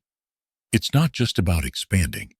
It's about ensuring that every step forward strengthens our mission to provide lasting solutions for homelessness. The journalist's eyebrows lifted, impressed by Ana's candor. "And yet, there are reports suggesting that your organization has faced internal discord and financial strain. How do you navigate those pressures?" Ana didn't flinch. No organization is without its challenges, especially one that grows as quickly as ours. But what sets New Horizons apart is our resilience and our willingness to confront issues head-on. Challenges don't define us. How we respond to them does. The interview aired to millions, sparking a wave of both praise and criticism. While many applauded Anna's honesty and the impactful work of New Horizons, a prominent media outlet published an investigative piece questioning the nonprofit's financial management and its ability to sustain its ambitious projects. The article painted a picture of a struggling organization stretched too thin. Though many claims were unfounded, the piece planted seeds of doubt among donors and the public. Anna gathered her team in the conference room the next morning, the tension palpable. "We're not going to let this define us," she said firmly. "Transparency has always been our strength. We'll address these concerns head-on, provide evidence to counter misinformation, and show the world that we're here to stay." Ethan nodded in agreement, his voice steady. "We've faced worse, and we've come out stronger. This is just another storm to weather." Amid the chaos, Sophie's voice emerged as an unexpected beacon of hope. Inspired by her mother's resilience, she began speaking at local schools and community events, sharing her journey from homelessness to stability. At a youth conference, Sophie stood before a crowd of peers, clutching her sketchbook. "When I was 7, I used to draw pictures of a red-roofed house," she said, her voice trembling but strong. "It wasn't just a dream. It was a promise I made to myself and my mom, that we would find a way to create a home, no matter what." Her words resonated deeply, and the audience erupted in applause. Sophie's story became a rallying cry for young people, inspiring them to get involved in community service and advocacy. Determined to restore faith in New Horizons, Anna agreed to a follow-up interview with the same journalist who had challenged her. This time, the setting was a family shelter operated by the nonprofit, bustling with activity and filled with stories of resilience. Anna spoke candidly, addressing each concern raised in the critical article. She provided data, testimonials from families, and plans for ensuring long-term sustainability. But what captured the audience most was her authenticity. "We're not perfect," Anna admitted, her voice steady. "But every day we strive to do better. This isn't just about shelters or programs. It's about restoring dignity, rebuilding lives, and giving families a chance to dream again. That's what New Horizons stands for." The segment ended with a montage of success stories from families who had benefited from the organization's services. The narrative shifted, and support for New Horizons surged once more. With public trust restored, Anna turned her focus to the future. She collaborated with national leaders and advocacy groups to propose comprehensive housing reform policies. The initiative, called Homes for Tomorrow, aimed to address systemic issues like affordable housing shortages and predatory lending practices. Ethan, ever the strategist, secured partnerships with major corporations to fund the initiative. Together, they launched a campaign that combined grassroots advocacy with high-level policy discussions. At a press conference unveiling the campaign, Anna stood alongside prominent figures, her voice filled with conviction. "Homelessness is not inevitable. It's a problem we can solve if we have the courage to act boldly and the compassion to see it through." As the campaign gained momentum, Anna found herself reflecting on how far she had come. One evening, she and Sophie sat together in their cozy living room, surrounded by stacks of drawings and campaign materials. "Do you ever feel like it's too much?" Sophie asked, her tone curious. Anna smiled, her gaze soft. "Sometimes. But then I remember why we're doing this. It's not just for us. It's for everyone who deserves a chance to dream, to hope, to have a home." Sophie nodded thoughtfully. "I want to help more too. Maybe I can draw something for the campaign? Anna's heart swelled with pride. You already help more than you know, sweetheart. Your voice inspires people in ways I never could. As a final gesture of their shared journey, Sophie and Anna unveiled a new transitional housing facility for single mothers. The building, designed with input from former residents, featured vibrant murals and a signature red roof, a tribute to Sophie's childhood dream. At the ribbon-cutting ceremony, Sophie presented the mayor with a framed version of her original drawing. "This is where hope starts," she said, her voice ringing clear, "in believing that we can build something better, together." The crowd erupted in applause, and Anna felt a profound sense of fulfillment. This wasn't just a building, it was a legacy in the making. That night, as Anna stood on the balcony of their home, gazing at the city lights, she felt a rare sense of peace. The road ahead would still have challenges, but she knew they were on the right path. Sophie joined her, resting her head on her mother's shoulder. "Do you think we'll ever stop building red roofs?" Anna chuckled softly. "Never. There's always room for another house, another dream."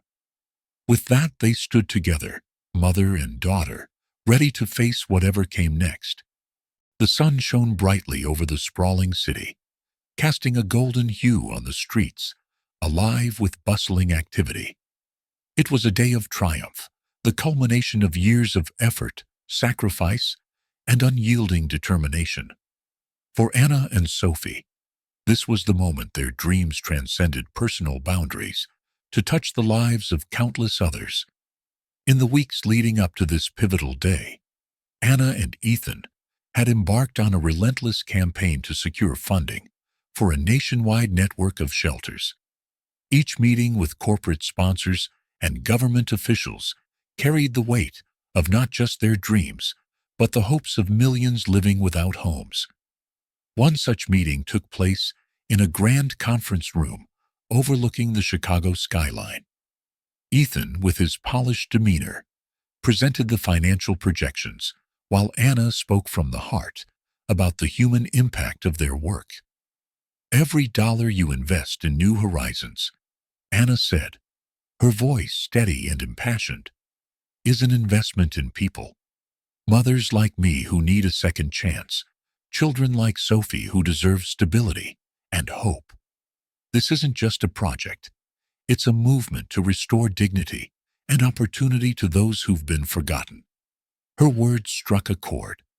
By the end of the month, they had surpassed their funding goals, securing partnerships with some of the nation's largest philanthropic organizations. The dream of expanding New Horizons into a nationwide network was no longer a distant vision. It was becoming reality. As the first shelters in the nationwide network broke ground, Anna and Sophie prepared to move into their long-awaited home. Nestled in a quiet neighborhood, the modest house with a bright red roof stood as a testament to their journey. The day they moved in was bittersweet. As Sophie ran through the empty rooms, her laughter echoing off the walls, Anna stood in the doorway, her eyes welling with tears. This was the home Sophie had dreamed of for years, the one she had drawn countless times in her sketchbook. "Mama," Sophie called from the living room, holding up one of her old drawings. "It's just like I imagined. It's perfect." Anna knelt beside her daughter, pulling her into a tight embrace. "It's perfect, because it's ours, Sophie. And no matter what happens, this will always be our home." That evening, as they unpacked, Sophie placed her childhood drawing of the red-roofed house on the mantel. It became a symbol of their resilience, a constant reminder of how far they had come. The following months were a whirlwind of activity. New Horizons launched shelters in cities across the country, each one tailored to meet the unique needs of its community. Anna traveled frequently, speaking at ribbon-cutting ceremonies and meeting families who would benefit from the program. One such ceremony took place in New York City, where the first of the nationwide shelters opened its doors. As Anna stood on the stage, addressing a crowd of supporters and beneficiaries, she felt a deep sense of fulfillment. "This is more than a building," she said, her voice echoing through the crowd. "It's a promise that no one should have to face the hardships of homelessness alone. Together, we're building a future where every family has a place to call home." The crowd erupted in applause, and Anna felt a surge of pride. This was the legacy she had dreamed of, a network of hope spreading across the nation. Back in Chicago, Anna and Sophie's red-roofed house had become a beacon of inspiration for the community. Local children would gather on their front lawn for art workshops Sophie organized, while Anna hosted weekly community meetings to address local issues. One evening, Sophie came home with a bundle of papers, her face glowing with excitement. "Mama, guess what? My art teacher wants to feature my drawings in a citywide exhibit. She says my work inspires people to believe in change." Anna's heart swelled with pride. "That's because you're not just an artist, Sophie. You're a storyteller. Your drawings tell the story of hope."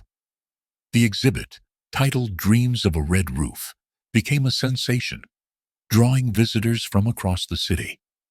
Each piece told a chapter of Sophie and Anna's journey, resonating deeply with those who viewed it.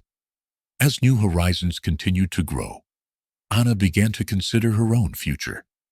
She had poured her heart and soul into the organization, but she knew it was time to pass the torch to the next generation of leaders. At a board meeting, she made the announcement, "I've always believed that New Horizons belongs to the people it serves. It's time for fresh perspectives to take this mission to even greater heights. I'll always be here to support, but it's time for me to step back." The board members were initially reluctant, but Anna's vision for the future was compelling. She proposed Sophie as her successor, a decision that was met with unanimous support. Years later, Sophie, now a young adult, stood at the helm of New Horizons. Her passion for art and advocacy had grown into a powerful platform for change.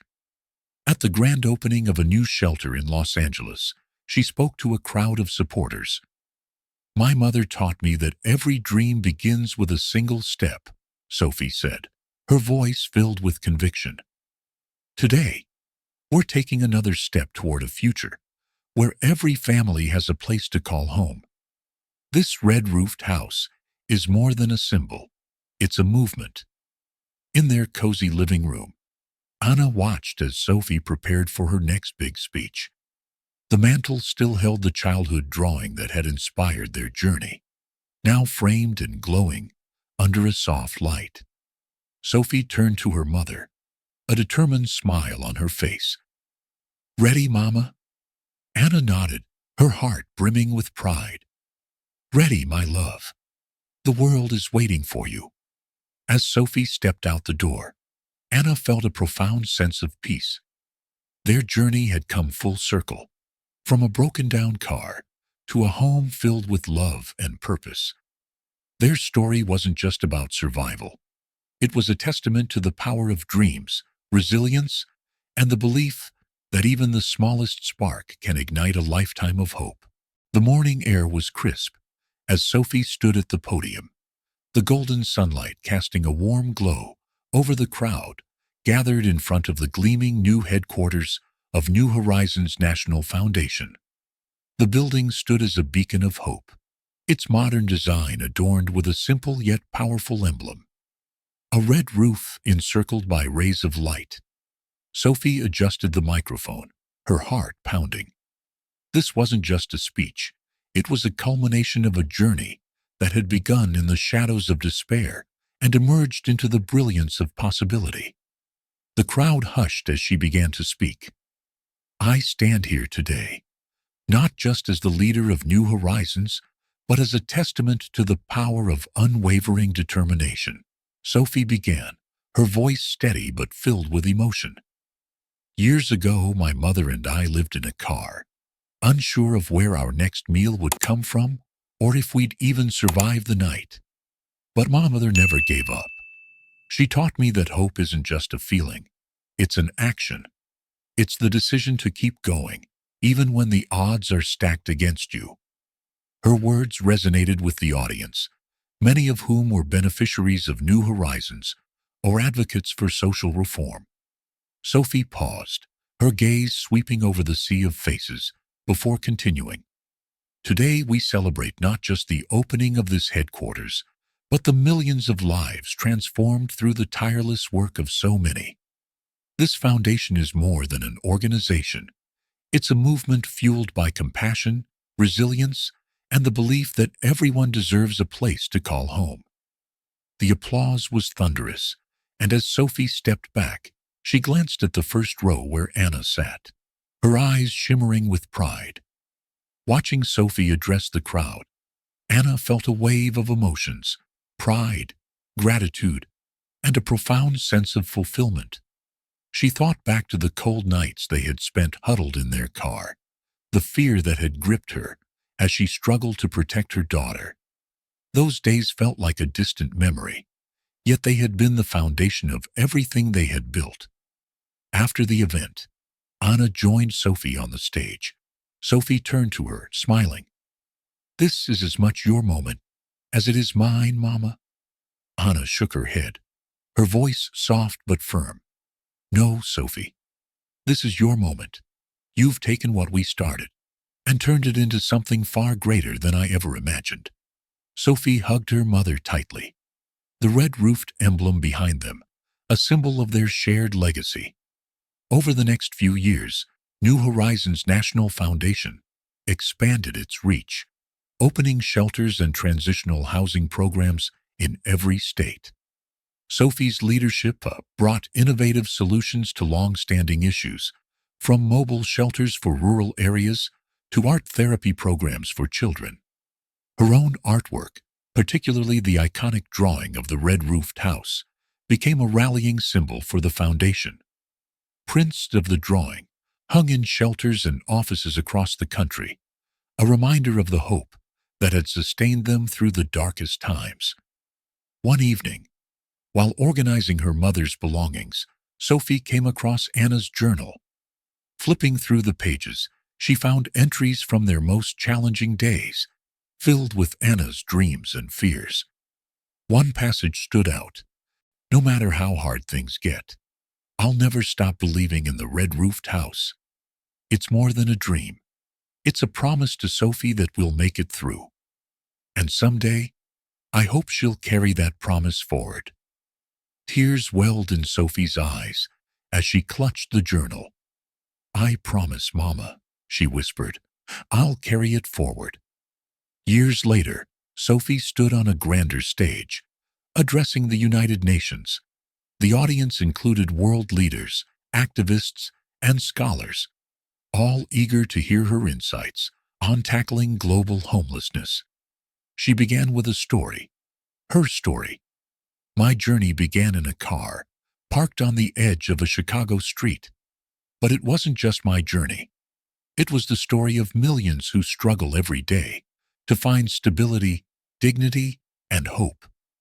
Sophie outlined her vision for a global network of organizations modeled after New Horizons, emphasizing collaboration and innovative approaches. Her passion and authenticity captivated the audience, culminating in a standing ovation. As she stepped down from the podium, a reporter approached her.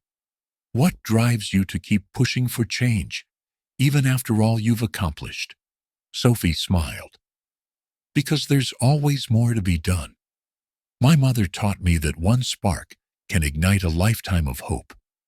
And as long as there's even one person left in the dark, I'll keep fighting to bring them into the light." Back in Chicago, Anna sat on the porch of the red-roofed house, now a historic landmark and museum for New Horizons. Visitors came from all over to learn about the foundation's origins and the extraordinary journey of a mother and daughter who had defied the odds. Sophie joined her on the porch, carrying 2 cups of tea. They sat in comfortable silence, watching the sunset paint the sky in hues of orange and pink. "You've built something incredible, Sophie," Anna said softly. "So did you," Sophie replied, squeezing her mother's hand. "I couldn't have done any of this without you." Anna smiled, her heart full. "And I couldn't have dreamed of a better legacy." As the sun dipped below the horizon, the red roof glowed in the fading light, a symbol of hope and resilience for generations to come. Sometimes all it takes is one spark to ignite a lifetime of hope. As we close this chapter, we're reminded of how, even in the darkest of nights, a spark of hope can light the way. Anna and Sophie's journey is proof that resilience, love, and a belief in brighter days can transform lives. But what about you? What sparks of hope have guided your path, or whose story has inspired you the most? We'd love to hear your thoughts. Share them in the comments below. And if you felt moved by Anna and Sophie's story, don't forget to hit that subscribe button. There's so much more to come. Stories of courage, kindness, and the extraordinary power of the human spirit. Let's keep this journey alive. Together. Stay tuned. The next chapter is just around the corner. Star.